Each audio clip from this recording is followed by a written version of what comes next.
the difference, correct me if I'm wrong, the difference between, or at least the region or the zone of liver 8, spleen 9. Liver 8, liver 7, spleen 9, and kidney 10. Okay. So, let's see here. Where do we want to start? Well, your dead man suggests that we should find kidney 10 before we find liver 8, excuse me. To find kidney 10, I'm just going to slightly bend the knee out to the side here. And I want to reach into the popliteal crease here. We can do this without a bolster. We can do this without bending the knee to the side. But you might want to get up underneath that knee just so you can get your finger right in that popliteal crease or fossa so you know where we're at here.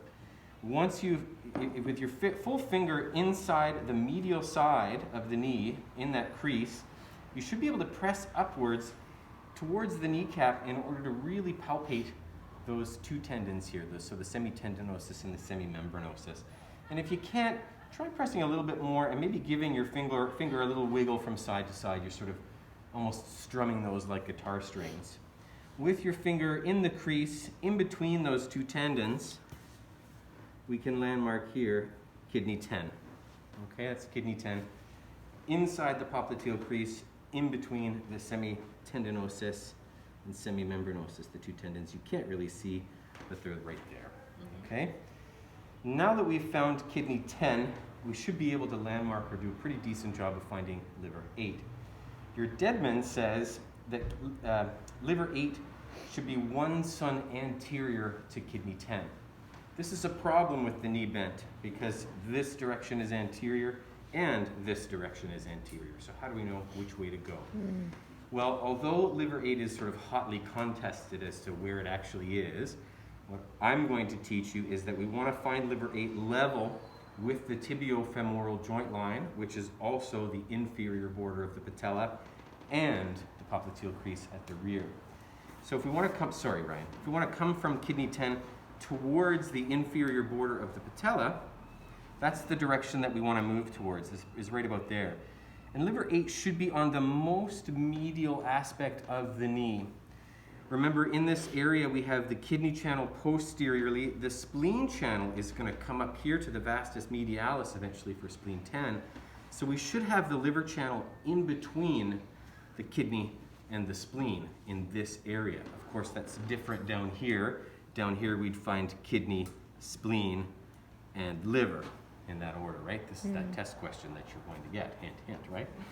Okay, so if we can find liver 8 level with the inferior border of the patella, about 1 sun anterior to kidney 10, you're in the right spot. So I would put liver 8 right here, okay? And again, that's just one of those points that your different practitioners might have you find it slightly differently. They might have you find it a little higher, a little lower, but that's where I want you to know the location of liver 8. It was liver 7 you wanted to know as well, right? And spleen 9. And we should find spleen 9 in order to find liver 7. The spleen channel has crossed at this point, so it is closer to the medial crest or medial border of the tibia. And so we can use that. We can actually come all the way up that medial crest of the tibia. I like to slide my finger up there, and then it's going to be pushed naturally posteriorly. If I follow that medial crest, the condyle of the tibia, which is sort of bordered here, can be felt, right? As I push up that medial aspect of the tibia, I sort of get nudged, pushed a little bit posteriorly. And in the biggest depression, the biggest C, and often tender, you're going to find spleen 9. Okay, so spleen 9 is going to be in this, that's her other leg. She's facing strangely, but it's on the medial. It's in that sort of corner there, formed by the condyle of the tibia. And so once we've found spleen 9, we can easily find liver 7 because it's simply 1 sun posterior. And so we're going to find that just on the border of that gastroc as it comes around here, like so. Okay, so liver 7, spleen 9, kidney 10, liver 8. All of these these are great points on the yin aspect of our foot meridians at the knee. In fact, while we're here, spleen 9, kidney 10, and liver 8 are often referred to in the classics as the Tide of Yin, like an ocean tide. And that tide, remember these are all of our yin vessels coming up the leg here.